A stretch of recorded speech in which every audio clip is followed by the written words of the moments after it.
आज इतनी भारी संख्या में दिल्ली के कोने कोने से आए हुए मेरे प्यारे भाइयों, बहनों, माताओं, बुजुर्गों, बच्चों,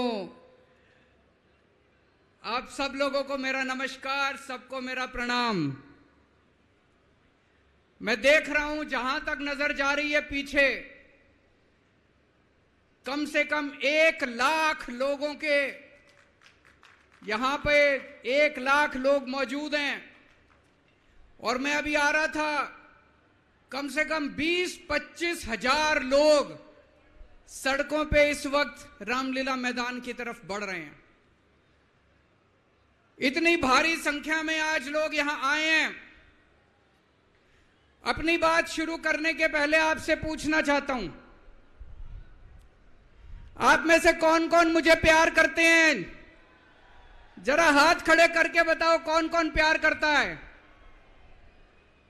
आपका बहुत बहुत शुक्रिया इस प्यार, इस मोहब्बत के लिए।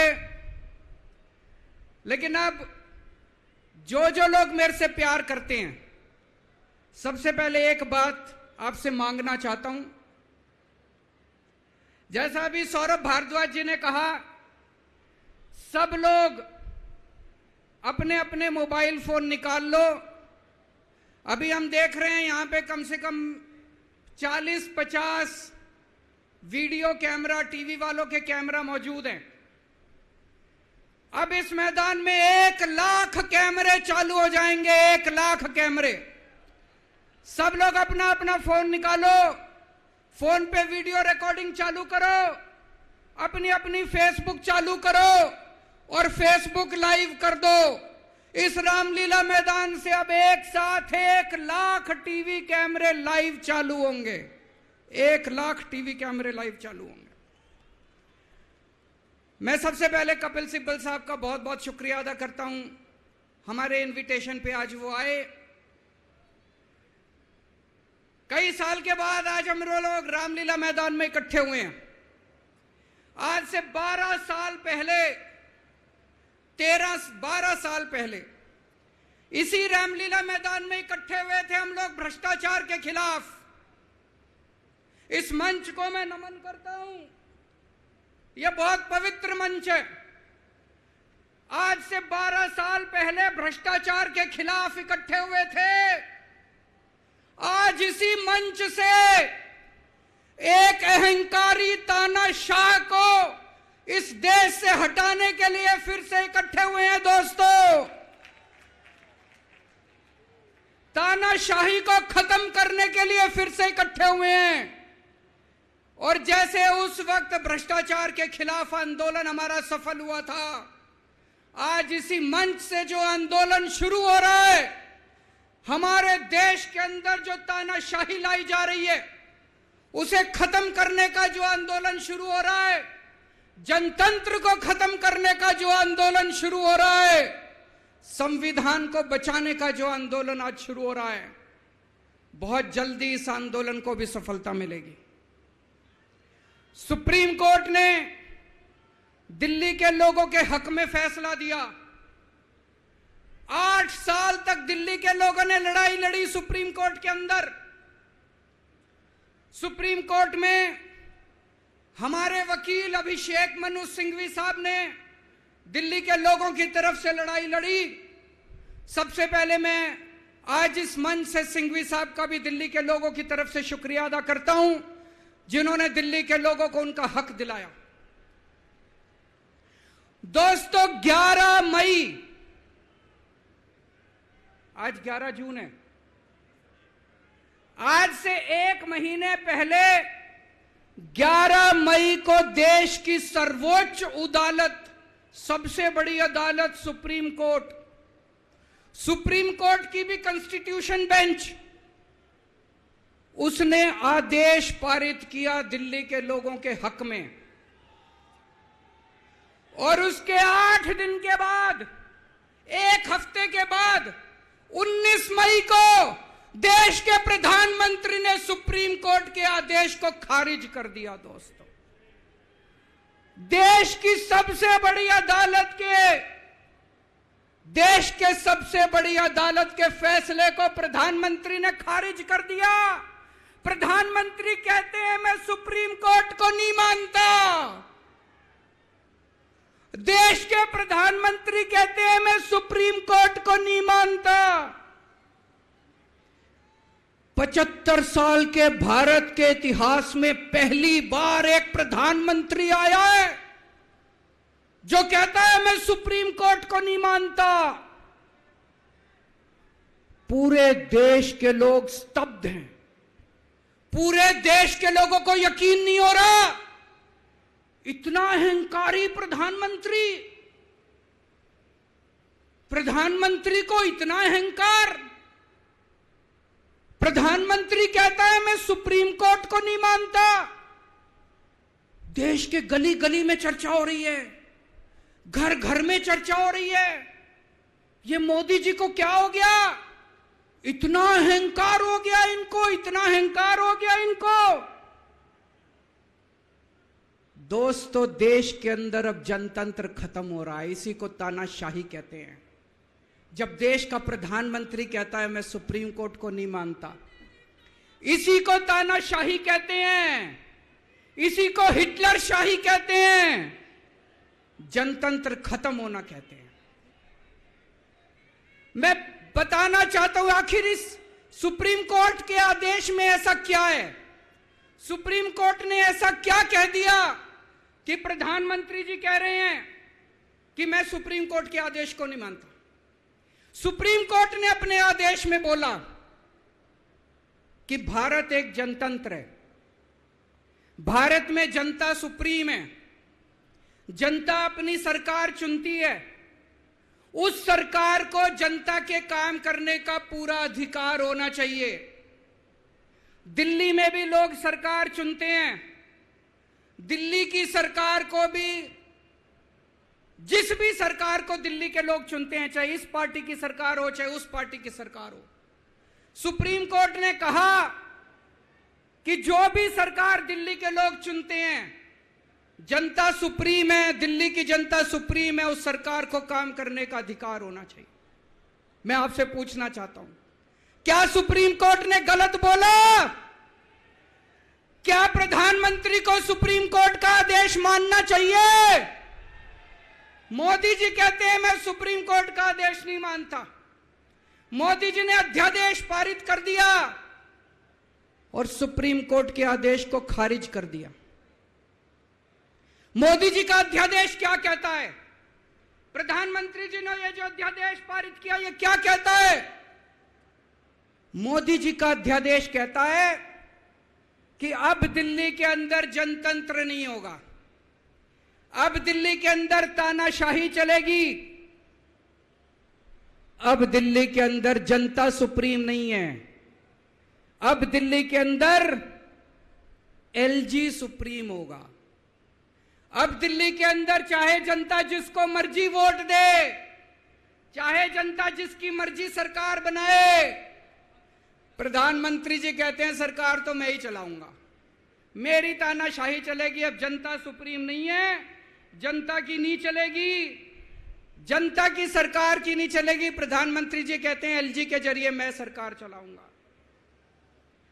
26 जनवरी 1950 को हमारे देश का संविधान लागू हुआ।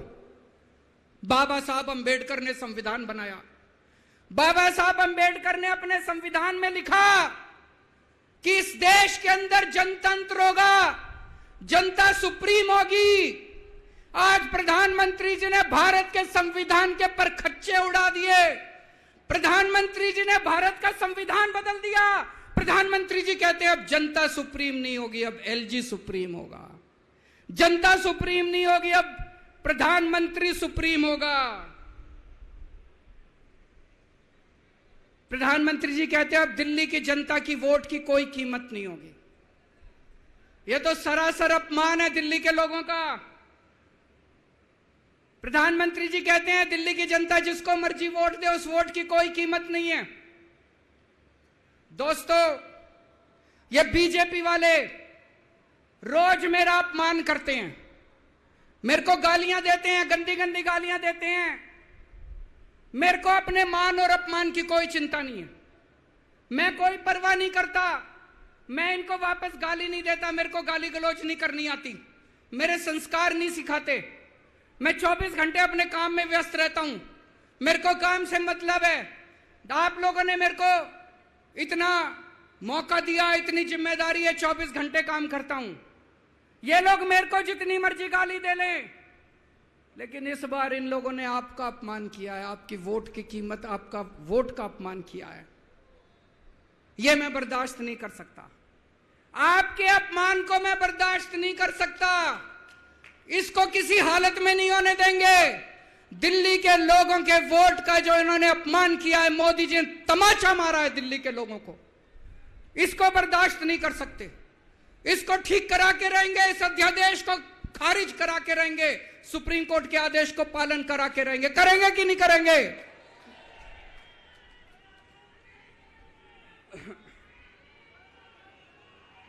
मैं पूरे देश में घूम रहा हूं, हर राज्य के अंदर गया मैं, पिछले दिनों पूरे देश के अंदर घूम रहा हूं, सारी पार्टियों के नेताओं से मिला। मैं आपको दिल्ली के लोगों को बताना चाहता हूं, देश के सारे लोग आपके साथ हैं। आप ये मत समझना आप अकेले हो, 140 करोड़ लोग आपके साथ हैं। वेस्ट बंगाल के लोग आपके साथ हैं, तमिलनाडु के लोग आपके साथ हैं, केरला के लोग आपके साथ हैं, महाराष्ट्र के लोग आपके साथ हैं, बिहार के लोग आपके साथ हैं, उत्तर प्रदेश के लोग आपके साथ हैं, मध्य प्रदेश के लोग आपके साथ हैं। 140 करोड़ लोग मिलके इस अध्यादेश का विरोध करेंगे, जनतंत्र को बचाएंगे दोस्तों। और मैं पूरे देश के लोगों को बोलना चाहता हूं, यह मत सोचना कि यह केवल दिल्ली वालों के साथ हुआ है। मुझे अंदर से पता चला यह मोदी जी का पहला वार है। ऐसा ही अध्यादेश, जो अध्यादेश आज दिल्ली में पारित किया गया, जिस अध्यादेश के जरिए दिल्ली वालों की ताकत खत्म कर दी गई, इस अध्यादेश के जरिए, जिस अध्यादेश के जरिए दिल्ली के अंदर आज तानाशाही लागू की जा रही है, कल यही अध्यादेश राजस्थान के लिए लाया जाएगा, कल यही अध्यादेश पंजाब के लिए लाया जाएगा, कल यही अध्यादेश मध्य प्रदेश के लिए लाया जाएगा, कल यही अध्यादेश महाराष्ट्र के लिए लाया जाएगा। इसे अभी रोकना पड़ेगा, सबको मिलकर अभी रोकना पड़ेगा दोस्तों।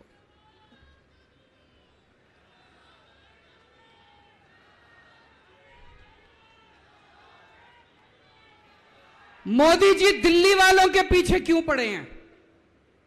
दिल्ली वालों के पीछे क्यों पड़े हैं मोदी जी? 2015 में दिल्ली के लोगों ने 7 एमपी की सीट मोदी जी को जिता दी, मोदी जी को प्रधानमंत्री बनाया और मोदी जी को कहा आप देश संभालो। और दिल्ली में 70 में से 3 सीट बीजेपी को दी, 3 सीट, 67 सीट आम आदमी पार्टी को दी। और दिल्ली के लोगों ने कहा केजरीवाल जी आप दिल्ली संभालो। बीजेपी को 3 सीट देने का क्या मतलब? दिल्ली के लोगों ने अपनी आंखें लाल करके मोदी जी की तरफ देखा और बोला आप देश संभालो, खबरदार दिल्ली की तरफ आंख उठा के देखी तो। बोला कि नहीं बोला? 2020 में फिर से दिल्ली के लोगों ने 7 एमपी की सीट मोदी जी को दी, बोले आप देश संभालो। आम आदमी पार्टी को 70 में से 62 सीट दी, बोले केजरीवाल जी आप दिल्ली संभालो। फिर से दिल्ली के लोगों ने आंखें लाल करके मोदी जी को कहा आप देश संभालो, दिल्ली की तरफ आंख उठा के मत देखना। लेकिन प्रधानमंत्री जी से देश तो संभल नहीं रहा, देश का तो बेड़ा गर्क कर दिया। रोज उठते हैं और दिल्ली वालों के काम रोक देते हैं, रोज उठते हैं और दिल्ली वालों के काम। मैं स्कूल बनवाता हूं, मोदी जी कहते हैं मैं तेरे स्कूल नहीं बनने दूंगा। मैं अस्पताल बनवाता हूं, मोदी जी कहते हैं तेरे अस्पताल नहीं बनने दूंगा। मैं मोहल्ला क्लिनिक बनाता हूं, मेरे मोहल्ला क्लिनिक तोड़वा दिए मोदी जी ने। पिछले साल प्रधानमंत्री जी ने दिल्ली के अस्पतालों में दवाइयां बंद करा दी। मैं सीसीटीवी कैमरे लगवाता हूं, प्रधानमंत्री जी एलजी को कह के सीसीटीवी कैमरे नहीं लगने देते। पिछली साल मोहल्ला क्लिनिक के अंदर इन्होंने गरीबों के टेस्ट बंद करवा दिए। दोस्तों, मैंने दिल्ली के लोगों के लिए योगा क्लासेस शुरू की, प्रधानमंत्री जी ने योगा क्लासेस बंद करवा दी। प्रधानमंत्री जी से मैं कहना चाहता हूं, आप देश संभालो ना, आपसे देश तो संभल नहीं रहा। देश का बेड़ा गर्क कर दिया आपने। चारों तरफ इतनी महंगाई हो रही है, पेट्रोल 100 रुपए लीटर पहुंच गया, डीजल 90 रुपए लीटर पहुंच गया, दूध महंगा हो गया, सब्जियां महंगी हो गई, एलपीजी का सिलेंडर 1000 रुपए के ऊपर हो गया। इनको समझ ही नहीं आ रहा महंगाई कैसे, इनको चौथी पास राजा को समझ ही नहीं आ रहा कि देश कैसे संभाले। एक दिन कहते हैं 2000 का नोट आएगा, 5 साल बाद कहते हैं 2000 का नोट जाएगा। अरे इनको समझ ही नहीं है। आप लोगों ने कोई समझदार प्रधानमंत्री बनाया होता, कम से कम ये तो बता देगा 2000 का नोट आएगा कि जाएगा। चारों तरफ बेरोजगारी फैली हुई है, इनको समझ ही नहीं आ रहा बेरोजगारी कैसे दूर करें। चारों तरफ भ्रष्टाचारी भ्रष्टाचार फैला हुआ है, इनको समझ ही नहीं आ रहा भ्रष्टाचार दूर कैसे करें। जीएसटी की वजह से व्यापारियों का बेड़ा गर्क हुआ पड़ा है, इनको समझ ही नहीं आ रहा जीएसटी को कैसे ठीक करें। पूरे देश का रेलवे में मेरी आप लोगों से गुजारिश है, एक टेस्ट करके देखना। कोई second class AC, third AC, second class की टिकट खरीद लेना, सेकंड क्लास स्लीपर की। एक बारी रेल में जाके देखो इन्होंने रेलवे का क्या हाल कर दिया। पूरी रेलवे का बेड़ा गर्क कर दिया। अच्छा खासा चलता हुआ रेलवे इन्होंने बेड़ा गर्क कर दिया इन लोगों ने। 2002 में प्रधानमंत्री जी गुजरात के मुख्यमंत्री बने, 12 साल गुजरात के मुख्यमंत्री रहे। पिछले 9 साल से देश के प्रधानमंत्री हैं। 21 साल हो गए मोदी जी को राज करते करते, 21 साल। 2015 में मैं दिल्ली का मुख्यमंत्री बना, मेरे को 8 साल हो गए दिल्ली पे राज करते करते। आज मैं चैलेंज करता हूं और देश की जनता को अपील करता हूं, मोदी जी के 21 साल, मेरे 8 साल, दोनों के देख लो किसने ज्यादा काम किया। केजरीवाल ने ज्यादा काम करा, केजरीवाल ने 8 साल में ज्यादा काम करा कि मोदी जी ने 21 साल में ज्यादा काम करा। अरे इनसे काम तो होता नहीं है। देश के अंदर जो अच्छा काम करता है उसको रोकने की कोशिश करते हैं। ये आज दिल्ली के सारे अच्छे काम रोकना चाहते हैं। मोदी जी के पास तो फुल पावर थी 21 साल, मेरे को तो इन्होंने काम भी नहीं करने दिए, हर काम में टांग अड़ाया।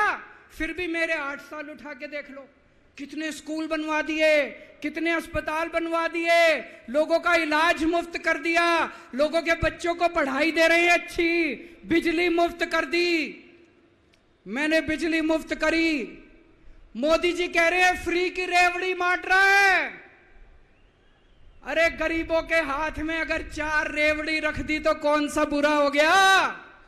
मोदी जी आपने तो रेवड़ी नहीं, पूरा का पूरा रेवड़ा उठा के अपने दोस्त को दे दिया। पूरा का पूरा देश उठा के अपने दोस्त को दे दिया। पूरा की पूरी केंद्र सरकार उठा के अपने दोस्त को फ्री में दे दी। मैंने तो 4-4 रेवड़ी रखी थी एक एक हाथ में, गरीबों के हाथ में, आपने तो रेवड़ा ही उठा के दे दिया सारा का सारा। अब लोग प्रधानमंत्री जी से पूछने लगे हैं कि केजरीवाल ने इतने स्कूल बना दिया, आपने क्या किया। उनके पास कोई जवाब नहीं है। अभी पिछले साल मैं गुजरात का चुनाव लड़ने गया, वहां पे हर आदमी, गुजरात के हर आदमी के मुंह पे था, अरविंद जी आपने स्कूल इतने अच्छे कर दिए। आपने दिल्ली में स्कूल बच्चों की शिक्षा इतनी अच्छी कर दी, तो एक दिन प्रधानमंत्री जी ने सोचा कि मैं भी जाके स्कूल में फोटो खिंचवाऊंगा। पूरे गुजरात में ढूंढने से उनको एक स्कूल नहीं मिला जिसमें मोदी जी फोटो खिंचवा ले। एक स्कूल, 30 साल से गुजरात में बीजेपी की सरकार है, एक स्कूल नहीं मिला। इनको एक स्टूडियो के अंदर टेंट लगा के एक क्लास, फर्जी क्लास बनानी पड़ी। 10 बच्चे बुलाए, डेस्क लगाए, वहां पे मोदी जी एक बच्चे के साथ बैठे और उन्होंने फोटो खिंचवाई। अब लोग प्रधानमंत्री जी से पूछने लगे कि केजरीवाल ने इतना काम कर दिया, आपका काम कहां है? तो अब मोदी जी ने तय किया, मैं केजरीवाल को काम नहीं करने दूंगा। उन्होंने मनीष सिसोदिया को उठा के जेल में डाल दिया। उनको लगा मनीष सिसोदिया को जेल में डालने से शिक्षा के काम रुक जाएंगे। उन्होंने सतिंदर जैन को उठा के जेल में डाल दिया। उनको लगा सतिंदर जैन को जेल में डालने से मोहल्ला क्लिनिक बंद हो जाएंगे, अस्पताल बंद हो जाएंगे। मैं प्रधानमंत्री जी को बोलना चाहता हूं, हमारे पास एक मनीष सिसोदिया नहीं है, हमारे पास 100 मनीष सिसोदिया हैं।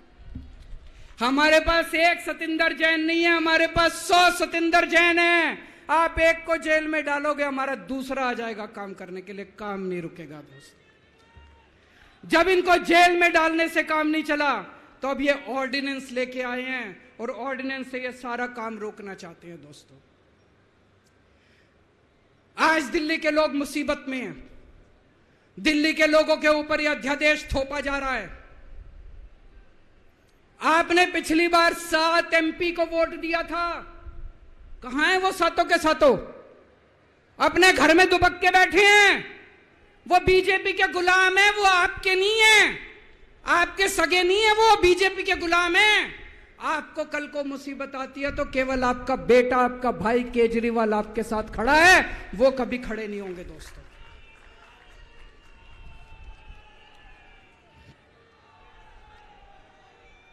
और अंत में मैं आपको एक कहानी सुनाना चाहता हूं। चौथी पास राजा। किस किसने सुनी है ये कहानी? इस कहानी का महात्म्य है कि इस कहानी को जितनी बार सुनोगे, जितनी बार सुनाओगे, उतनी भगवान की कृपा आपके परिवार के ऊपर बरसेगी। इस कहानी का जितना प्रचार प्रसार करोगे, उतना देश की तरक्की होगी, उतना समाज की तरक्की होगी। तो जिन लोगों ने कहानी सुनी है, वो भी बड़े ध्यान से दोबारा सुनना, अच्छे से सुनना और इसका खूब प्रचार प्रसार करना। यह कहानी एक राजा की है, एक चौथी पास राजा की कहानी है, एक अहंकारी राजा की कहानी है, एक भ्रष्टाचारी राजा की कहानी है। आप लोगों ने राजा और रानी की कई कहानियां सुनी होंगी। इस कहानी में राजा तो है, रानी नहीं है।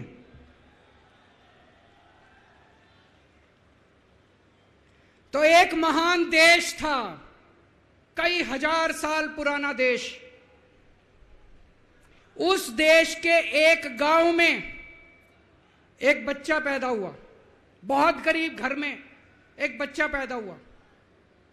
तो जैसे गांव के अंदर बच्चा पैदा होने पे ज्योतिषी आते हैं, ज्योतिषी आके बच्चे का भविष्य बताते हैं, ऐसे गांव का ज्योतिषी आया, उसने बच्चे की कुंडली देखी और बच्चे की मां को बोला कि माई, तेरा बेटा बड़ा होके बहुत बड़ा सम्राट बनेगा। माई को समझ नहीं आया, मैं इतनी गरीब, मेरा परिवार इतना गरीब, मेरा बेटा सम्राट कैसे बनेगा। खैर, बच्चा धीरे धीरे बड़ा होने लगा।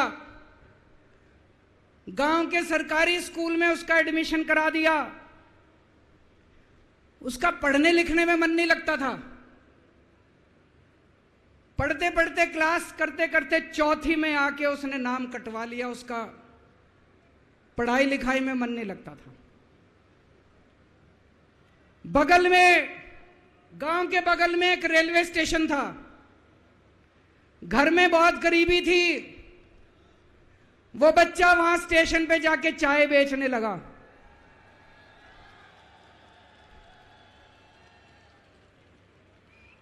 चाय बेच के अपना गुजारा करता था।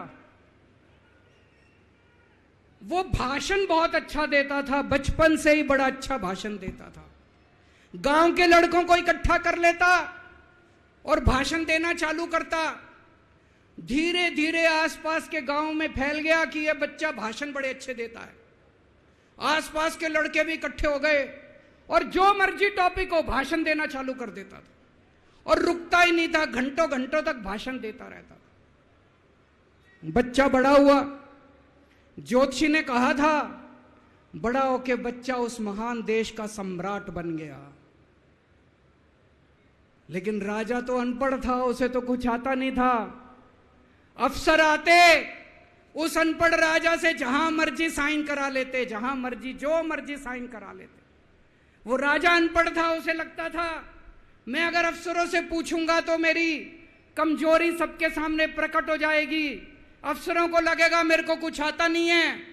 अफसर जो मर्जी लेके आते थे वहां साइन कर देता था। वो धीरे धीरे पूरे देश के अंदर फैल गया कि राजा अनपढ़ है, राजा अनपढ़ है। राजा को बड़ा बुरा लगने लगा।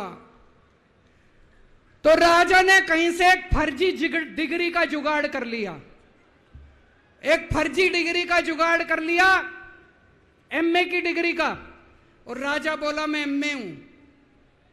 पर सच्चाई तो पूरे देश को पता थी, राजा तो अनपढ़ था। धीरे धीरे राजा अहंकारी भी होता गया। अहंकारी राजा और ऊपर से अनपढ़। जो मर्जी उस राजा के पास जाता और राजा से कुछ भी पास करा के ले आता। एक बार कुछ लोग गए राजा को बोले जी नोटबंदी कर दो, नोटबंदी करने से भ्रष्टाचार खत्म हो जाएगा, आतंकवाद खत्म हो जाएगा। राजा को कुछ समझ नहीं आया। राजा की खूब चमची मारी उन्होंने। राजा ने एक दिन शाम को टीवी पे आके 8 बजे नोटबंदी कर दी। पूरे देश का बेड़ा गर्क हो गया दोस्तों। लंबी लंबी बैंकों के सामने लाइनें लग गई, कई लोग मर गए, दुकानें बंद हो गई, रोजगार बंद हो गए, बड़ी बड़ी इंडस्ट्री बंद हो गई। पूरे देश का बेड़ा गर्क हो गया। फिर एक दिन कोई आके बोला जी 2000 का नोट ले आओ। राजा 2000 का नोट ले आया। 4 साल बाद कुछ लोग आके बोले जी 2000 का नोट बंद कर दो। राजा ने 2000 का नोट बंद कर दिया। राजा को अक्ल तो थी नहीं, बेवकूफ था, अनपढ़ था। कभी 2000 का नोट चालू करता था, कभी 2000 का नोट बंद करता था। एक बार कुछ लोग आके बोले जी ये किसानों के कानून बना दो, इस कानून से किसानों का भला होगा। राजा ने कानून बना दिए। पूरे देश के किसान सड़कों पे उतर आए। 750 किसान मर गए आंदोलन में। और 1 साल के बाद राजा को वो तीनों कानून वापस लेने पड़े। एक बार उस देश के अंदर बहुत बड़ी महामारी फैल गई। चारों तरफ महामारी फैल गई, लोग मरने लगे। किसी ने आके बोला जी थाली बजवाओ तो देश ठीक हो जाएगा। तो राजा ने पूरे देश में थाली और चम्मच बजवा दिए। महामारी तो नहीं बची, महामारी तो फैली रही। किसी ने आके कहा जी डॉक्टरों की जरूरत पड़ेगी, दवाइयों की जरूरत पड़ेगी, इंजेक्शन की जरूरत पड़ेगी, तब महामारी रुकेगी। राजा अपने दोस्तों का बड़ा ख्याल रखता था। उसके दोस्त थे। एक दोस्त ने 10,000 करोड़ रुपए चोरी कर लिए। राजा ने उसको देश से भगा दिया।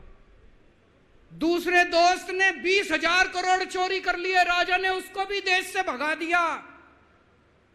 पर एक दोस्त ऐसा था जिससे राजा की ज्यादा ही दोस्ती थी। कौन था? उसको उन्होंने सारे एयरपोर्ट बेच दिए, सारे जहाज बेच दिए, सारे सी पोर्ट बेच दिए, उन्होंने आसमान बेच दिया, जमीन बेच दी राजा ने, खदाने बेच दी। उस दोस्त पे राजा मेहरबान था। राजा का एक और दोस्त था। वो दोस्त इतना गंदा था कि उसने कुछ अंतर्राष्ट्रीय खिलाड़ी महिलाओं के साथ बदतमीजी करी, लेकिन राजा ने दोस्ती नहीं छोड़ी। मजाल जो उस दोस्त के ऊपर कोई आंच आ जाए, राजा उस दोस्त के साथ खड़ा रहा, लेकिन उसने खिलाड़ियों का सुना। राजा का एक और दोस्त था। उस दोस्त ने किसानों के ऊपर गाड़ी चढ़ा दी, रौंद दिया, कुचल दिया किसानों को। राजा ने अपनी दोस्ती नहीं छोड़ी। इस बात पे तो दाद देनी पड़ेगी कि राजा दोस्तबाज था, एक नंबर का दोस्तबाज था। चारों तरफ अत्याचार हो गया, चारों तरफ देश के अंदर इनके अपने लोग जो थे वो बलात्कार करने लगे, गलत काम करने लगे, हाहाकार मच गया। जो राजा के खिलाफ बोलता, राजा उसको पकड़ के जेल में डाल देता। एक दिन एक पत्रकार ने कार्टून बना दिया राजा के खिलाफ, उस पत्रकार को उठा के जेल में डाल दिया। एक दिन एक किसी पत्रकार ने उनके खिलाफ कुछ लिख दिया, उसको पकड़ के जेल में डाल दिया। जो राजा के खिलाफ बोले उसका बेड़ा गर्क। कोई जज अगर उस राजा के खिलाफ ऑर्डर करता था, राजा उसको बख्शता नहीं था। चारों तरफ अत्याचार, महंगाई, बेरोजगारी। ऊपर आसमान में देवता ये सब देख रहे थे कि पृथ्वी के ऊपर कितना घनघोर अत्याचार हो रहा है। सारे देवता इकट्ठे हुए, देवताओं ने मीटिंग करी। सारे देवता मिलकर शिवजी महाराज जी के पास गए और कहा, महाराज कुछ करो, पृथ्वी के ऊपर अन्याय हो गया, अत्याचार हो गया, चारों तरफ बलात्कार, चारों तरफ हाहाकार मचा हुआ है, जनता परेशान हो रही है। पृथ्वी जी, शिवजी महाराज जी ने अपनी तीसरी आंख खोली और दोस्तों यहां प्रचंड पृथ्वी के ऊपर अजीब अजीब घटनाएं घटने लगी। उज्जैन के अंदर महाकाल की 6 सप्तऋषियों की बड़ी बड़ी 10 फुटा भारी भारी मूर्तियां थी। एक दिन बारिश और तूफान आया और 6 की 6 मूर्तियां टूट गई। लोगों ने कहा बड़ा अपशकुन हो रहा है, बड़ा अपशकुन हो रहा है। एक दिन एक ट्रेन एक्सीडेंट हो गया, 250 से ज्यादा लोगों की मौत हो गई। लोगों ने कहा बड़ा अपशकुन हो रहा है। और एक दिन घनघोर बारिश आई, तूफान आया, ऊपर से आकाशवाणी हुई। सारे देश की जनता को भगवान ने कहा कि आप महान देश के लोग हो, क्या कर रहे हो, उठो, खड़े हो जाओ और इस अहंकारी राजा के खिलाफ सब लोग मिलकर आवाज उठाओ। भगवान आपके साथ है। और उसके बाद दोस्तों सोई हुई जनता जाग गई और 1 साल के अंदर उस अहंकारी राजा का राजपाट जनता ने उखाड़ के फेंक दिया। और उसके बाद वो महान देश दिन दूनी रात चौगुनी प्रगति करने लगा।